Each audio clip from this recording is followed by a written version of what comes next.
Hello friends, आज के video में देखेंगे लैंग्वेज पेपर का प्रैक्टिस सेट 11। इससे पहले हमने 10 प्रैक्टिस सेट कर रखा है जो आपके बिहार बीपीएससी टीचर 2.0 के लिए काफ़ी ज़्यादा महत्वपूर्ण है। अगर आप लैंग्वेज पेपर क्वालिफाई नहीं करते हो तो आपका बीपीएससी का मेरिट लिस्ट नहीं बनेगा।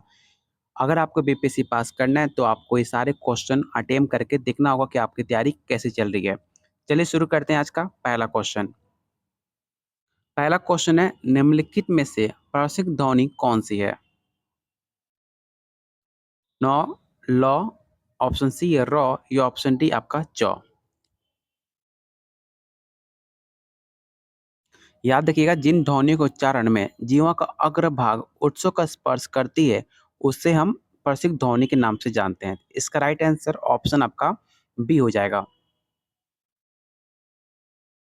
अगला क्वेश्चन आपसे पूछ रहा है कि निम्न में प्रश्नवाचक चिन्ह कौन सा है? काफी इजी सवाल है, आप सबको पता होगा प्रश्नवाचक चिन्ह कौन सा होता है।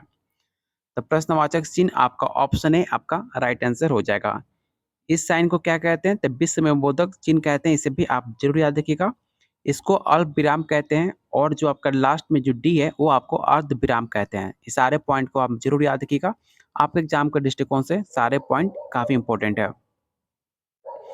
क्वेश्चन थर्ड कह रहा है, निम्नलिखित में शुद्ध वर्तनी वाला शब्द कौन सा है? आपको बताना कि इस चार ऑप्शन में कौन सा ऐसा ऑप्शन है जो आपको शुद्ध लिखा गया है।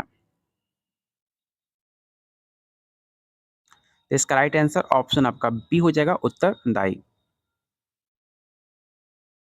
निम्नलिखित में कौन सा शब्द द्रव्यवाचक संज्ञा है? आपको पहचान करना है कि इस चार सेंटेंस में कौन सा ऐसा शब्द है जो आपका द्रव्यवाचक संज्ञा माना जाएगा। ऑप्शन है खटाई, मिठाई, दूध या ऑप्शन डी आपका ठंड। इसमें बहुत बच्चे कंफ्यूज हो सकते हैं। आप आराम से सारे ऑप्शन को देखकर आप लोग कमेंट कीजिएगा। तो इसका राइट आंसर ऑप्शन आपका सी हो जाएगा। दूध जो है वो आपका द्रव्यवाचक संज्ञा है। जिस संज्ञा से नाप तोल वाली वस्तु का बोध हो उसे द्रव्यवाचक संज्ञा कहते हैं। जैसे लोहा, सोना, चांदी, दूध, पानी, ये सारे एग्जाम्पल आपके द्रव्यवाचक संज्ञा के हैं। तो ऑप्शन सी आपका राइट आंसर हो जाएगा। और आप लोग जितने लोग वीडियो देख रहे हो, अगर आप चाहते हो इसी तरह आपको प्रैक्टिस सेट चाहिए तो वीडियो को लाइक और शेयर कीजिएगा। जितने लोग आप देख रहे हो कम से कम एक बार वीडियो को जरूर लाइक कर दीजिए और अपने दोस्त में, अपने ग्रुप्स में वीडियो को जरूर शेयर कर दीजिएगा। चलते हैं क्वेश्चन 5 पर। क्वेश्चन 5 कह रहा है, जो शब्द प्रॉपर संबंध से किसी भी संज्ञा के बदले आता है उसे क्या कहा जाता है? ऑप्शन है सर्वनाम, विशेषण, क्रिया या ऑप्शन डी आपका क्रिया विशेषण। याद रखिएगा, जो शब्द प्रॉपर संबंध किसी भी संज्ञा के बदले आता है उसे सर्वनाम कहते हैं। जो संज्ञा या सर्वनाम की विशेषता बताए उसे विशेषण कहते हैं। इस सारे पॉइंट को आप जरूर याद रखिएगा। इसका राइट आंसर ऑप्शन आपका ए हो जाएगा। अगला क्वेश्चन आपको बताना है कि प्रवृत्तीय में कौन सा विशेषण है? आपको पहचान करना है। जो आपका शब्द दिया गया प्रवृत्तीय, इसमें कौन सा विशेषण है आपको पहचान करना है। याद रखिएगा, प्रवृत्तीय शब्द में गुणवाचक विशेषण है। तो ऑप्शन ए आपका राइट आंसर हो जाएगा। विशेषण के जिस रूप में किसी संज्ञा या सर्वनाम का गुण, दोष, रूप, रुंग, आकार, प्रकार किसी भी बताया जाए उसमें गुण विशेषण कहा जाता है। तो ऑप्शन आपका ए राइट आंसर हो जाएगा। और एग्जाम्पल की बात की जाए तो जैसे विद्वान, दुष्ट, सुंदर, हरि, मोटा, ये सारे एग्जाम्पल आपके गुणवाचक हैं। तो ऑप्शन ए आपका राइट आंसर हो जाएगा। निम्न में प्रेरणात्मक क्रिया कौन सी है? आपको बताना है कि इस चार ऑप्शन में कौन सा प्रेरणात्मक क्रिया की शब्द है, आपको पहचान करना है।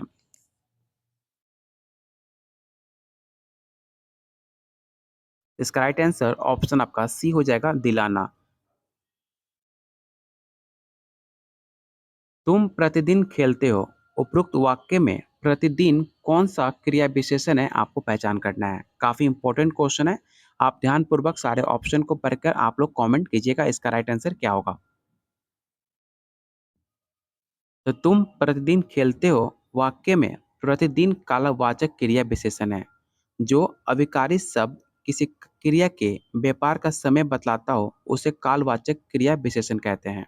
जैसे एग्जाम्पल की बात की जाए तो जैसे कल, परसों, अक्सर, बाद में, जब, तब ये सारे एग्जाम्पल आपके कालवाचक विशेषण के हैं। तो ऑप्शन सी आपका राइट आंसर हो जाएगा। इक्रांत संज्ञा शब्द का बहुवचन बनाते समय क्या किया जाता है? आपको जो इक्रांत दिया गया है, उसे बहुवचन बनाते समय आप क्या चेंजिंग करोगे? आपके 4 ऑप्शन के अकॉर्डिंग आपको बताना है।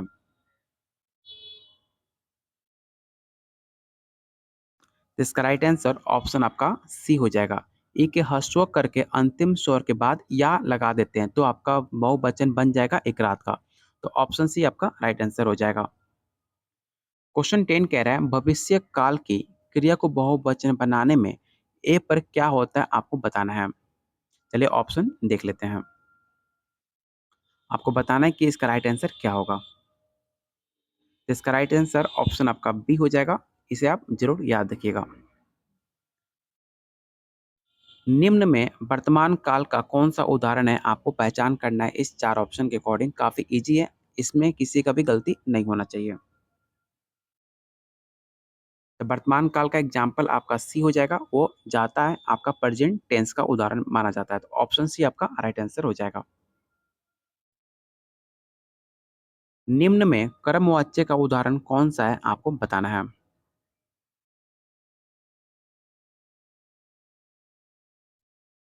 कर्मवाच्य ऑप्शन ए आपका राइट आंसर हो जाएगा। पत्र लिखा जाता है, एग्ज़ाम्पल आपका कर्मवाच्य का है। वही बात की जाए राम पुस्तक पढ़ता है, एग्ज़ाम्पल आपका कृत्यवाच्य का है। और सीता पत्र लिखती है, ये भी एग्जाम्पल आपका कृत्यवाच्य का है। और ऑप्शन डी मुझसे बैठा नहीं जाता है, ये आपका भाववाच्य है। ये सारे पॉइंट को आप जरूर नोट डाउन कर लीजिएगा। निम्नलिखित में से कर्ता कारक वाला वाक्य छाटिए। आपको बताना है कि 4 ऑप्शन में कौन सा ऐसा ऑप्शन है जो आपके कर्ता कारक का वाक्य है।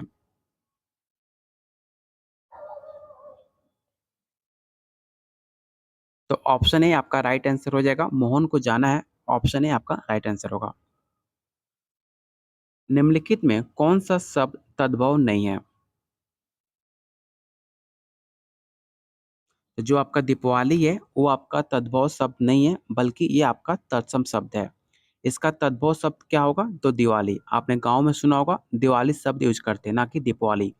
दीपावली वर्ड आपके टाउन में, सिटी में यूज़ किया जाता है। अगर आप गाँव से बिलॉन्ग करते हो, तो दीपावली को आप गाँव में दिवाली के नाम से जानते हैं। तो दिवाली आपका तद्भव शब्द है और दीपावली आपका तत्सम शब्द है। तो ऑप्शन बी आपका राइट आंसर हो जाएगा।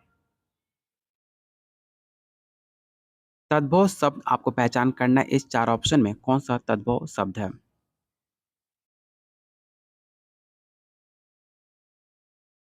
तो इसका राइट आंसर ऑप्शन आपका सी हो जाएगा। जो आपका ढाई है, ढाई आपका तद्भव शब्द है। तो ऑप्शन सी आपका राइट आंसर होगा। अगले क्वेश्चन में आपको पहचान करना है कि कौन-सा ऐसा शब्द है जो आपका विदेशी है।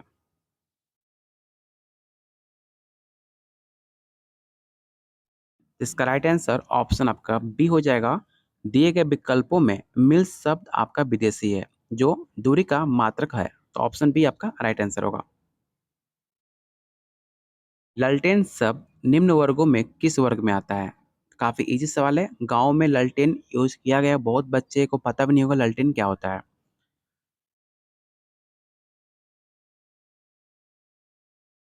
याद रखिएगा, जो आपका ललटेन है, वो आपका देशज शब्द नहीं है। बहुत बच्चे देशज शब्द टिक आउट करेंगे। एग्ज़ाम में अगर पूछ दिया जाए क्वेश्चन ललटेन कैसा शब्द है, तो बहुत बच्चे देशज शब्द यूज़ करेंगे।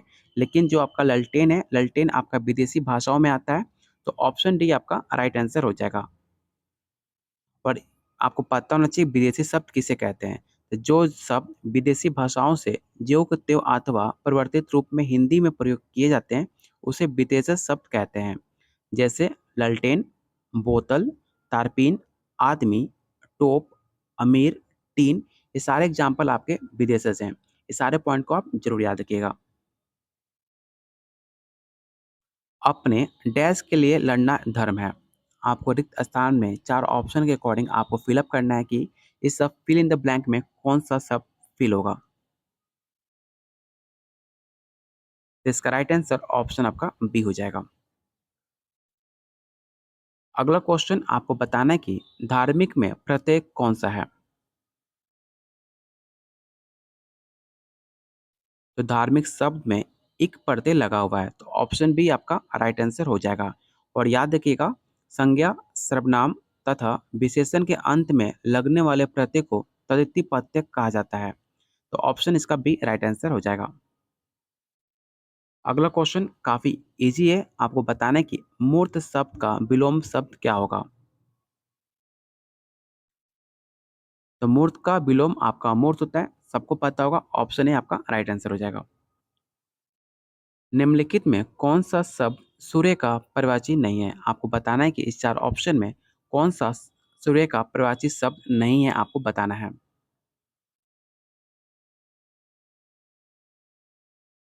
इसका राइट आंसर ऑप्शन आपका सी हो जाएगा। हिमकर जो है वो आपका सूर्य का पर्यायवाची शब्द नहीं है। पर्यायवाची शब्द आपका हिमकर चंद्रमा का माना जाता है, तो ऑप्शन आपका सी राइट आंसर हो जाएगा। अंक शब्द का अनारक्षित शब्द कौन सा नहीं है, आपको बताना है। नहीं है, बताना है आपको।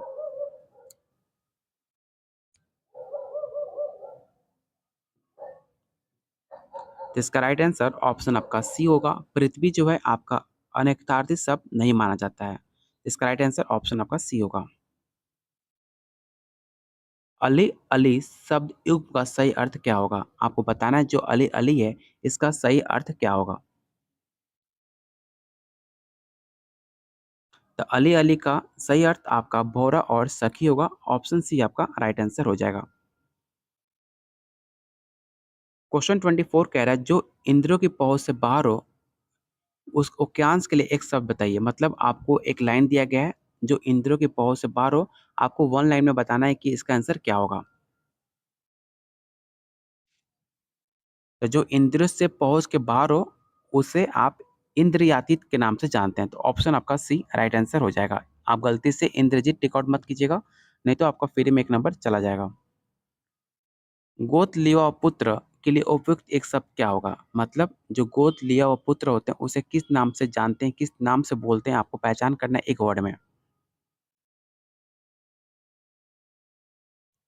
गोद लिया हुआ पुत्र के लिए उपयुक्त शब्द दत्तक होता है। तो ऑप्शन सी आपका राइट आंसर हो जाएगा।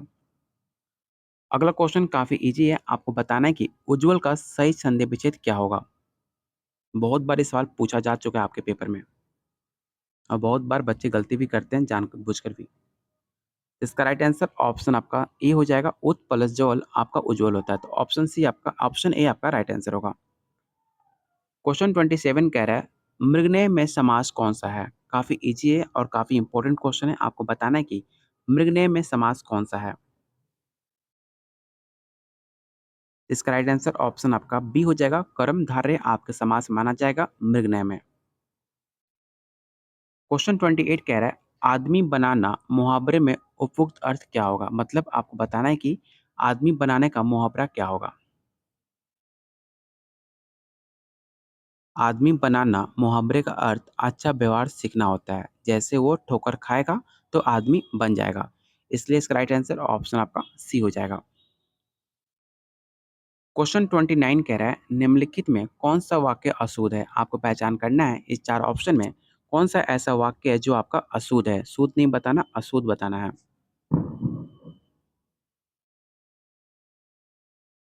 तो इसका राइट आंसर ऑप्शन आपका सी हो जाएगा। विस्मय अस्थायी भाव में किस रस में आता है। आपको बताना है कि जो विस्मय शब्द दिया गया है अस्थायी भाव किस रस में होता है, आपको पहचान करना है। काफी इजी सवाल है, अगर आपने थोड़ा बहुत भी अगर आपने रस पढ़ा होगा तो आप आसानी से इसका आंसर दे सकते हैं। तो इसका राइट आंसर ऑप्शन आपका सी हो जाएगा, अद्भुत रस। अशुद्ध शब्द आपको पहचान करना है कि इस चार ऑप्शन में कौन सा शब्द अशुद्ध है। इसका राइट आंसर ऑप्शन आपका सी होगा। संकट ऐसे लिखा नहीं जाता, ऑप्शन सी आपका राइट आंसर हो जाएगा। संकट कैसे लिखा जाता है, संकट आपका ऐसे लिखा जाता है। ठीक है, इसे आप जरूर याद रखिएगा, आपके एग्जाम में ऐसे सवाल पूछे जा सकते हैं। आज का लास्ट क्वेश्चन रहेगा, आपको बताना है कि किस छंद का प्रथम और अंतिम शब्द एक सा होता है। ऑप्शन है कुंडलिया, रोला, दोहा या ऑप्शन डी आपका सोरठा। तो इसका राइट आंसर ऑप्शन आपका ए हो जाएगा, कुंडलिया। कुंडलिया छंद का प्रथम और अंतिम शब्द एक सा होता है। इसमें कुल 6 चरण होते हैं, इसे भी आप ज़रूर याद रखिएगा। तो ऑप्शन ए आपका राइट आंसर हो जाएगा। आज के प्रैक्टिस सेट में मैंने 32 क्वेश्चन आपको कराए। आपको बताना है कि आउट ऑफ 32 आपने कितने क्वेश्चन राइट अटेम्प्ट करे और आपको वीडियो कैसी लगी आप लोग कमेंट कीजिएगा और कोशिश कीजिए आंसर बताने से पहले आप लोग कमेंट आंसर करते रहिएगा कमेंट बॉक्स में, जिससे आपके अंदर कॉन्फिडेंस बिल्ड होगा, आपको ऑटोमेटिक आंसर याद हो जाएगा। और अगर आप चाहते हो इसी तरह पूरा डिफाइन कर आपको ऑप्शन के साथ बताया जाए, तो वीडियो को लाइक और शेयर कीजिएगा और कमेंट कीजिए, अपने दोस्तों के पास वीडियो को शेयर कीजिए और जिन्होंने चैनल को सब्सक्राइब नहीं किया तो प्लीज़ चैनल को ज़रूर सब्सक्राइब कर लीजिएगा, आप लोगों से रिक्वेस्ट है।